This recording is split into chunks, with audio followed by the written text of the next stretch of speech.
Magandang umaga po sa ating lahat, mga ginigiliw, mga minamahal ng Panginoon. May pag-asa po sa Panginoon. Ang Diyos ay hindi niya po tinitignan ang ating bulok na kahapon, kundi ang tinitignan ng Diyos ay yung hangarin ng puso natin na magsisi at magbagong buhay, mga ginigiliw. Alam nyo, makasalanan pa tayo, minahal na tayo ng Panginoon. God already demonstrated His love for us even when we were still sinners. Ganun po kalawak ang pagmamahal ng Diyos sa atin, mga ginigiliw. Ang ibabahagi ko po sa inyo sa umagang ito, mga minamahal ng Panginoon, ay masakit. Medyo masakit ang salita ng Panginoon sa umagang ito, pero may halong pagmamahal. Opo, meron pong halong pagmamahal, mga ginigiliw. May itatanong po ako sa inyo sa umagang ito. Sino po sa inyo ang nagde-devotion araw-araw? Ang ibig sabihin, nagde-devotion, binabasa mo ang salita ng Panginoon. Sino po? Wala po? Amen. Sigurado ha? Alam nyo, mga ginigiliw, no? Sa akin, no? 9 na taon na po ang nakakalipas. Ito po palagi ang paulit-ulit kong testimony. Hindi pa ako nagmintis kahit isang araw na basahin ang salita ng Panginoon, mga ginigiliw. Mapapansin niyo po sa lahat ng ibinabahagi ko po na salita ng Panginoon, ang binibigyang diin ko palagi, mga ginigiliw, ay yung salita ng Panginoon. Opo, yung patungkol po sa Biblia, patungkol po sa Ebanghelyo, mga ginigiliw. Alam nyo, hindi po natin mararanasan ang himala ng Diyos kung wala po ang salita sa buhay natin. No word, no salvation. Opo. Opo. No word, no faith. Mga ginigiliw. Diba? Kaya, alam niyo po, kung bakit ko po sinabi na tinatanong ko po sa inyo kung sino po ang nagde-devotion sa araw-araw. Alam niyo, ito ay pakikipagrelasyon din natin sa ating Panginoon. Sa pagbabasa po natin ng salita ng Panginoon, ito ay isang paraan upang makausap po natin ang ating Panginoon, mga ginigiliw, upang magkaroon po tayo ng malalim na ugnayan, intimate relationship with the Lord, mga ginigiliw. Katulad din po ng isang ama at isang anak. Kung hindi po nag-uusap ang ama at anak, yung mag-asawa sa loob ng isang tahanan, mga ginigiliw, masasabi ba natin na sila ay may tamang relasyon, may ugnayan, mga ginigiliw? Diba? Saka lang ba natin kakausapin ng Panginoon pag yung panahon na kailangan natin siya? Saka lang ba tayo magpapasalamat sa Panginoon kung may natanggap po tayong pagpapala, mga ginigiliw? Hindi pa natin masasabi na pagpapala yan. Alam niyo ang totoong pagpapala, ang tunay na galing sa Diyos na pagpapala, when it is being shared. Pero kung sinasarili mo yan, baka galing sa demonyo yan. Opo. A blessing can only be a blessing when it is being shared. Yung binabahagi mo, yung natanggap mo na pagpapala sa iyong kapwa, mga ginigiliw. Dito po iikot, mga ginigiliw, ang pag-uusapan po natin sa umagang ito, mga ginigiliw. Kaya, Ang katanungan ko po, bakit maraming tao ang hindi sumusunod sa ating Panginoon, sa ating Panginoong Diyos, mga ginigiliw? Bakit maraming tao, hindi lang yung mga unbeliever, kundi meron ding mga Kristiyano ang hindi sumusunod sa ating Panginoong Diyos, mga ginigiliw? Opo. Alam niyo po, ang isang kadahilanan kung bakit sila hindi sumusunod, mga ginigiliw, dahil wala sa kanila ang salita. Diba? Opo, walang salita sa kanilang buhay, mga ginigiliw. Iyon ang isang kadahilanan kung bakit tayo minsan lumalayo tayo sa presensya ng Panginoon, dahil hindi tayo nakatayo sa salita ng Diyos, mga ginigiliw. Kung bakit walang sumusunod. Diba? May mga nagsasabi na sila ay Kristiyano, mga ginigiliw, pero yung kanilang kaparaanan, yung kanilang konsepto, mga ginigiliw, ay maling-mali po, mga ginigiliw. Diba? Mali po yung kanilang konsepto ng kanilang pakikipagrelasyon sa ating Panginoon. Kaya nga sinasabi ko po sa inyo, no? Na kung ikaw ay kakanta para sa Panginoon, kung hindi ka nagdebosyon, sino ang kinakantahan mo? Sino ba ang kinakantahan natin kung hindi po tayo nagdedebosyon, mga ginigiliw? Diba? Sino po ang sinasamba natin na Diyos kung hindi po natin binabasa ang kanyang salita, mga ginigiliw? Opo. Kaya nga, no? Sinasabi niya po alam niyo po kung anong sinasabi niya sa salita ng Panginoon? Sa Matthew 22:37 and 39, nakasulat yata doon. Anong sinasabi po ng salita ng Panginoon? Sa Matthew 22:37 up to 39. Love the Lord your God, sabi niya po, with all your heart, lahat ng puso mo. Ang dami kasi nating minamahal kung napakinggan niyo po yung salita ng Panginoon kagabi. Yung pangangalo niya, di ba?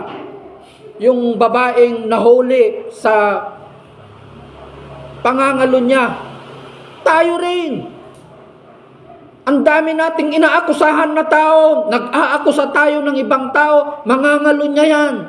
Pero tayo rin minsan, mangangalunya din tayo dahil sa dami ng minamahal natin na mga bagay-bagay dito sa mundo, mga ginigiliw. Diba? Opo. With all your heart, with all your soul, with all your mind.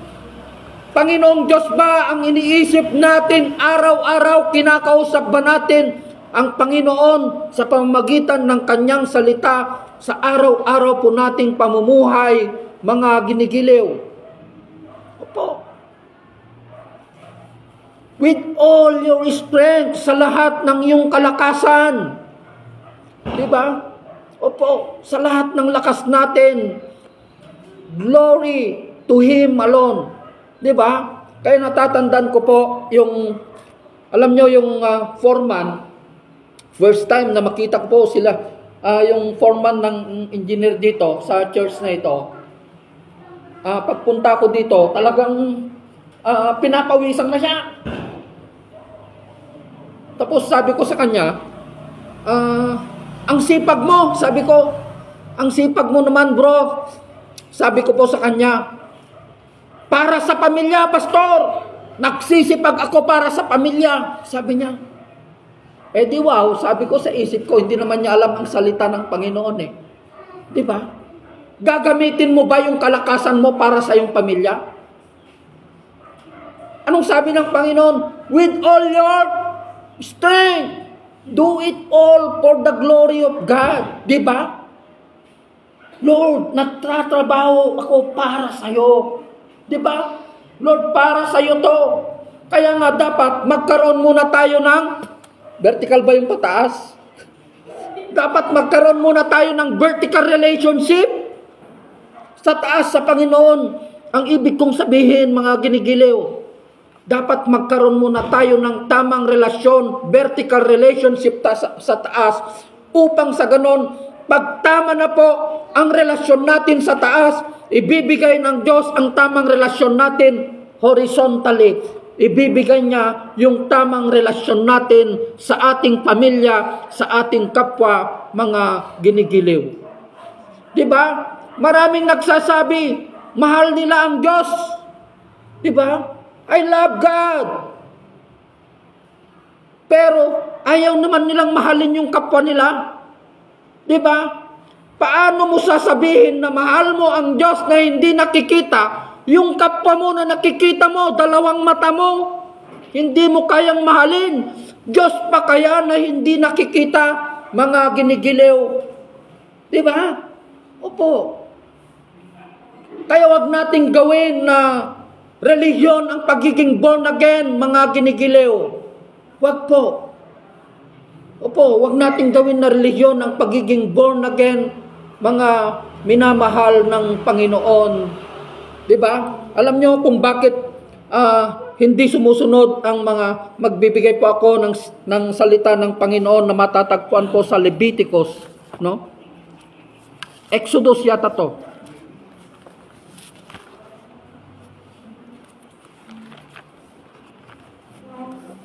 Exodus 5:2. Ito po yung kwento, mga ginigiliw. Totoong pangyayari po ito nung nakikiusap po si Moises sa Parao upang bigyan sila ng pagkakataon na pupunta sila sa ilang sa bundok ng Sinai upang sila ay magsamba kay Yahweh sa ating Panginoong Diyos, mga ginigiliw. Kaya't pumunta po sila sa Parao, no? Dahil alam naman natin na yung mga Israelita, sila po ay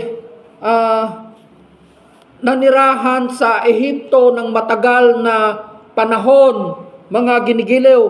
Pero sa tagal ng panahon ng kanilang pag-stay sa lugar na yon, pinapahirapan na sila ng mga Ehipsyo, mga ginigiliw, because that is yun ang lugar nila. Diba? Yun ang kanilang bayan, yun yung kanilang lugar na kung saan sila ay nakatira. Yung mga Israelita, galing ito sa angkan ni Joseph, 'di ba? Kaya doon sila dumami sa Egypt, mga ginigiliw. Kaya nung masyado ng Jacob ba 'yon? Jacob pala. Kaya nung masyado ng matagal na, nakalimutan na nila yung kagandahang loob, yung ginawa ni Jacob ba yun talaga? Yes, okay, sige. Ngayon, no? Ang nangyari, mga ginigiliw, nung magtagal na po, pinapahirapan na po nila yung mga Israelita sa lugar na yon until such time na sa kapanahunan ng ating Panginoong nung kapanahunan po ni Moises, mga ginigiliw, ginagamit na po siya ng Panginoon upang dalhin ang kanyang bayan sa kanyang ipinangako na lugar, mga ginigiliw, sa Kanaan or sa Israel, mga ginigiliw. Pero sa pagkakataon na ito, ayaw silang payagan ng Ehipsyo na ito, yung Parao na ito, mga ginigiliw. Basahin po natin, no?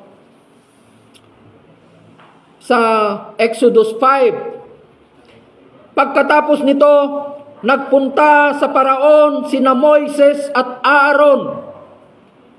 Sinabi nila, ipinapasabi ni Yahweh, ang Diyos ng Israel, na payagan ninyong pumunta sa ilang ang kanyang bayang Israel upang magpista bilang parangal sa kanya. Sabi niya po dito, mga minamahal ng Panginoon. Ito ang sagot ng Parao na ito. Sinong Yahweh? Sino siyang mag-uutos sa akin na payagan kong umalis ang mga Israelita? Wala akong kilalang Yahweh. Hindi ko papayagang umalis ang mga Israelita, sagot ng Paraon, mga ginigiliw. Ganun din po ang mga tao ngayon. Diba? Ayaw nilang pakinggan, sundin ang salita, ang utos ng Panginoon patungkol po sa kanyang mga salita. Sa totoo lang po, kung nagbabahagi ka po ng salita sa mga tao, kung minsan ang dami po nilang rason, maglalaba muna ako, pastor, ang dami, parang gusto ka na nilang paalisin, di ba? Yun po yung gusto nila. Hindi nila alam na yung salita na sasabihin mo sa kanila, yun ay mensahe ng Diyos para sa kanila. Di ba? Ibinigay niya ang kanyang lingkod upang sabihin yung mensahe ng kaligtasan sa atin. Hindi naman pupunta ang Diyos sa harapan mo para sabihin niya kung ano yung maling ginagawa natin eh. Di ba? Opo. Kundi gagamit siya ng isang katawan para ipahayag niya ang magandang balita ng kaligtasan para sa'yo, mga ginigiliw. Ang akala nila pag nagbabahagi ka po ng salita ng Panginoon, ang alam nila, ang mga salitang ito ay pabigat para sa kanila. Ang alam nila, kinakain ng oras yung pagbibigay mo, yung oras nila, kinukuha ng oras, yung oras nila, yung pagbabahagi mo ng salita ng Panginoon sa kanila. Hindi nila alam, mga ginigiliw, na yung salitang ito ang maghuhusga sa atin sa panahon na tayo ay tatayo sa harapan ng Diyos, mga ginigiliw. Ito po ang huhusga, ang salita, mga ginigiliw. Kaya nga inuulit ko na naman, mga ginigiliw, kung wala ang salita sa atin, mga ginigiliw, ano ngayon ang tamang panalangin natin? Po. Kasi kung hindi tayo nagbabasa ng salita ng Panginoon, nananalangin lang tayo. Alam nyo kung ano ang laman ng panalangin natin kung wala po tayo sa salita ng Panginoon?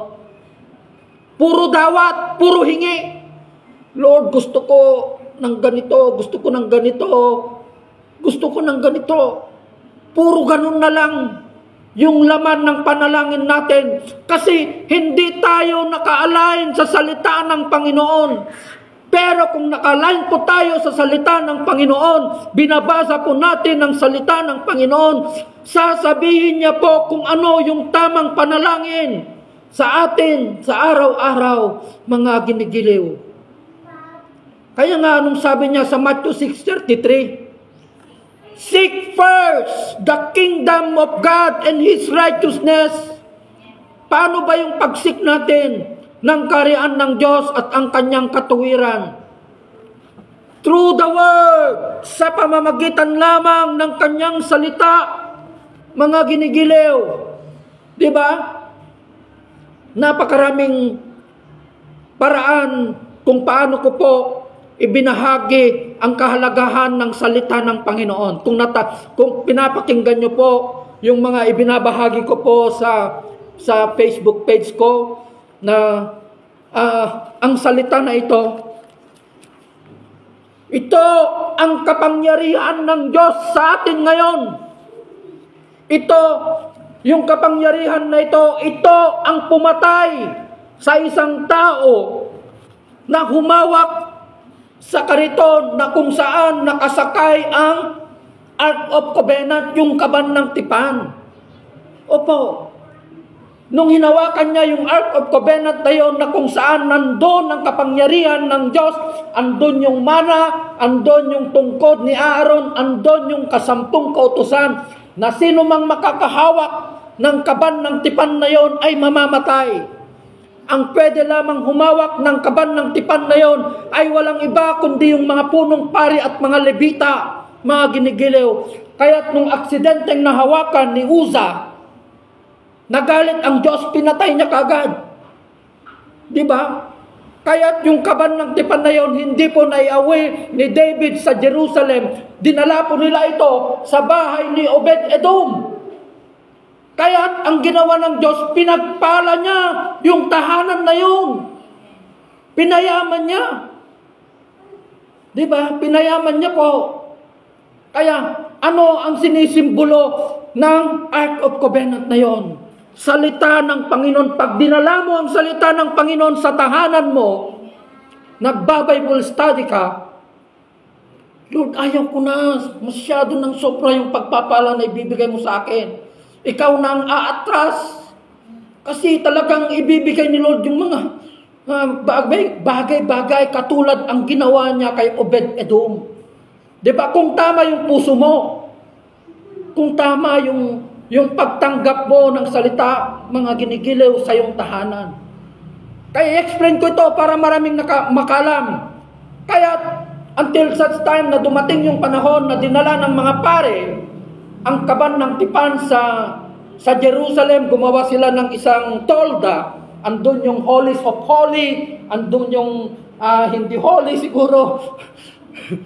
Kaya ang pwede lang pumasok sa holies of holy kung saan nakalagak yung kaban ng tipan na yon, yung pinakapunong pari lamang. No? The high priest. Kaya pagpapasok ang punong pari, nilalagyan nila ng tali dito sa kanyang paa. Kasi pag mali ang pag-aalay niya, pagwiwisik niya ng mga dugo ng mga hayop sa mga kasalanan na sinadya at di sinasadya, baka mamamatay doon, masusunog. Kaya ang ginagawa nila, pag hindi na nila mahintay na lumabas yung punong pari, hinihila na nila yung lubid. Kasi patay na pala yung kwan. Hindi tama yung kanyang pag-aalay. Diba? So until such time, dumating, ipinanganak ang Espiritu ng ating Panginoong Hesukristo. Kapayagan po ito ng Diyos nung dumating ang ating Panginoong Hesukristo, yung kaban ng tipan na yon, nawala na po ng bisa, nawala na po ang kapangyarihan. Bakit nawala? Dahil ang kapangyarihan ng Diyos ay dumating na sa pamamagitan ng ating Panginoong Hesukristo, mga ginigiliw. Kaya't nung namatay ang ating Panginoong Hesukristo, nung siya ay pinako sa cross, nabalin nga na, it is finished. Sabi niya po, nahati ang tabing ng templo. Alam nyo, yung tabing, yung kurtinang ng templo ay napakakapal. Na sumisimbolo, mga ginigiliw, na yung pagkahati ng tabing ng templo na yon, hindi na lang ang punong pari ang pwedeng pumasok sa banal-banalan, kundi lahat tayo na tumanggap sa ating Panginoong Hesukristo. May karapatan na po tayong pumasok sa kanyang kabanal-banalan. Yung kabanal-banalan na yon, walang iba kundi ang ating Panginoong Diyos sa pamamagitan ng ating Panginoong Hesukristo. Nung siya ay namatay, inialay niya ang kanyang buhay. Siya ang naging tagapamagitan natin upang maabot natin ang Diyos. Dahil sobra tayong makasalanan. Diba? Sobra tayong makasalanan. Kaya dahil sa ating Panginoong Hesukristo, nakakabot na tayo sa Holies of Holy, na yung Holies of Holy na yon, walang iba kundi ang ating Panginoong Diyos, mga ginigiliw. Kaya't nung namatay ang ating Panginoong Hesukristo, pagkatapos ng 3 araw, siya ay muling nabuhay. Iyon ang magandang balita na dapat nating sabihin, ipangaral sa ating pamilya, na si Jesus ay namatay at muling nabuhay dahil sa ating mga kasalanan. Yun ang magandang balita na sinasabi dito. Yun ang ebanghelyo, mga ginigiliw. Kaya pagkatapos po ng 40 araw, mga ginigiliw, siya ay umakyat sa langit. Anong iniwan ng ating Panginoong Hesukristo sa atin na kapangyarihan? Ang iniwan niya na kapangyarihan ay walang iba kundi ang kanyang salita, ang Biblia lamang, mga ginigiliw. Ito po, kaya lahat ng preaching ko, palagi kong idinidiin dito. Ito ang salita ng Panginoon dahil dito lamang manggagaling ang pananampalataya po natin, Romans 10:17, opo, faith comes from hearing and hearing the Word of God. Kaya kung tama yung pananampalataya mo, tama yung Diyos na pinaglilingkuran mo, nagagalit ka ng gumawa ng kasalanan, natatakot ka na. Natatakot ka na, I should say, natatakot ka ng gumawa ng kasalanan. Kasi yung Diyos na sinasamba mo, andito sa loob ng Biblia. Nandito sa kanyang salita, mga ginigiliw. Opo. Kaya yung tao, hindi sila natatakot na gumawa ng kasamaan, kasalanan. Baka yung Diyos na sinasamba nila ay hindi galing sa salita. Kaya nagagawa lang nila lahat yung bagay, kalaswaan, kasalanan, katarantaduhan. Nagagawa natin, nagmumura. Bakit? Dahil wala kang tunay na relasyon sa Panginoon, wala ka sa salita, hindi naka-align yung buhay mo sa salita ng Panginoon, mga ginigiliw. Baka ang Diyos na pinaglilingkuran mo, lumikha ka lamang ng Diyos sa iyong kaisipan, na yung Diyos na yon gusto mo, siya ang susunod sa iyo. Opo, sa araw na ito pupunta ako sa galyera, yun ang sasabihin mo, kasi yun ang Diyos mo eh. Pupunta ako sa tungitan, pupunta ako sa inuman. Yun ang Diyos mo eh. Opo, yun ang sinusunod mo na Diyos eh. Na kaya mo lang siyang manduhin. Hindi po yun ang Diyos na pinaglilingkuran natin. Ang Diyos na pinaglilingkuran natin, banal. Napakabanal, mga ginigiliw. Diba? Napakabanal.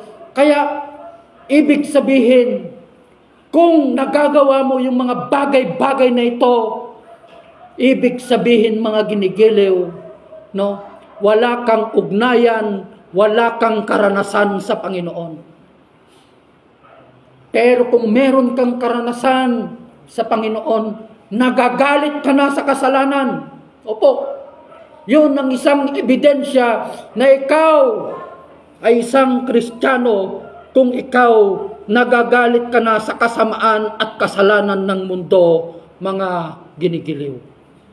Opo. Kaya, sinabi ko po sa inyo kanina, I went on to say a while ago, sino ang nagdedebosyon? Sinong gustong makausap ang Panginoon?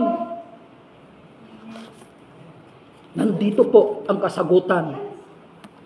Kung gusto mong ayusin ang buhay mo, gusto mong ayusin ang sira, wasak na pamilya, wasak na relasyon mo sa kapwa mo, broken relationship, magkaroon ka muna ng tamang relasyon sa Panginoon, mga ginigiliw, sa pamamagitan ng kanyang salita, upang sa ganon, siya mismo ang mag-aayos ng iyong wasak na relasyon sa iyong pamilya, sa iyong kapwa, mga ginigiliw. Opo. Diba? Kaya nga, nung sabi ng Panginoon sa Hebreo 4:12. Alam niyo po ang sabi niya dito? Dito natin makikita ng kapangyarihan ng Diyos, mga ginigiliw, ng kanyang salita ay napakapangyarihan. Ang salita ng Diyos ay buhay. So buhay ang salita, buhay po ito. Yun din ang sinabi niya sa John 6:63, my word is a spirit. So ibig sabihin yung salita niya may espiritu. Ano pang sinabi niya sa John 15:3?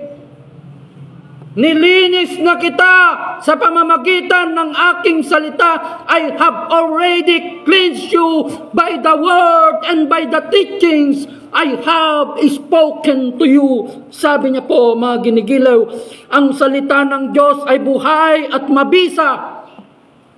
Mas matalas kaysa alinmang tabak na sa magkabilay may talim. Sabi niya, mas Mas matalas daw. Matalim daw. Kaya yung nakakita na kayo ng espada. Mas matalas pa daw doon. Ganun daw. Katalas ang salita ng Panginoon. Ito'y tumatagos maging sa kaibuturan ng kaluluwa. Imagine that, pati kaluluwa mo, tatamaan niya yung kaluluwa mo at espiritu mo, mga ginigiliw, ng mga kasukasuan. Alam niyo ang kasukasuan? Di ba?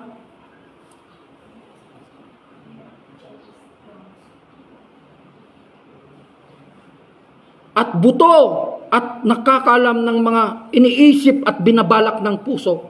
Imagine that, yung salita alam niya yung nilalaman ng isip at puso mo. Ganun kakapangyarihan ang salita na ipinapangaral ko po sa inyo.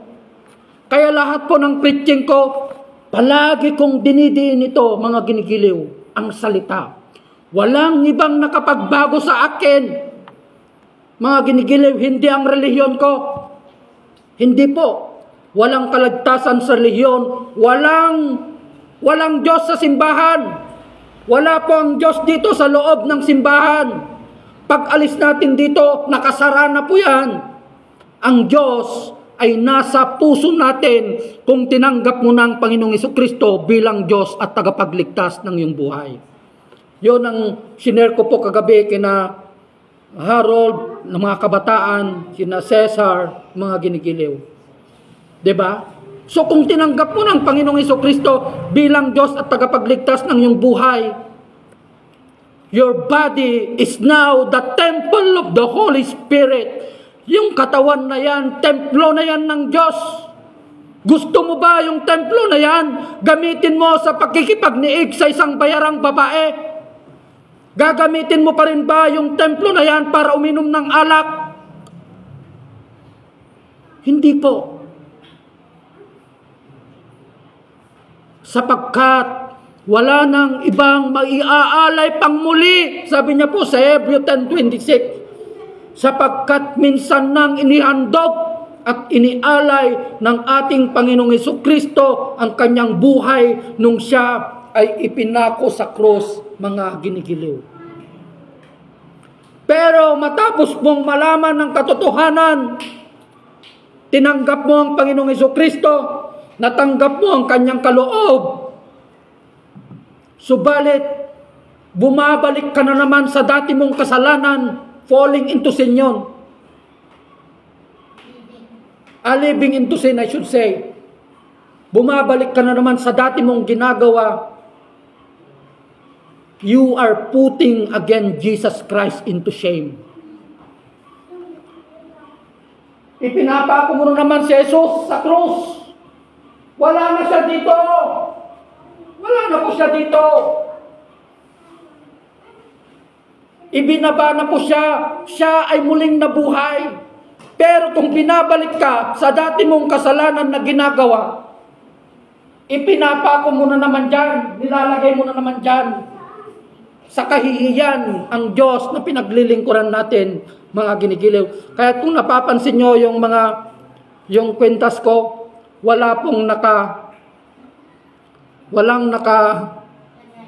nakalagay, wala pong nakapako dito kasi siya ay muling nabuhay. Kaya yon ang tinatanong ni Maria nung andun siya sa libingan ng ating Panginoong Jesucristo.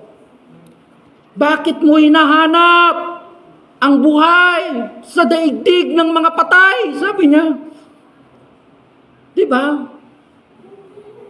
Ang Jesus na hinahanap mo ay muling nabuhay. Magandang umaga sa ating lahat. I hope you are being inspired and encouraged. I-share po natin ang magandang balita na ito ng Panginoon upang marami pa po ang makakatanggap ng grasya at awa ng Panginoon, mga ginigiliw. I love you with the love of the Lord. God bless everyone.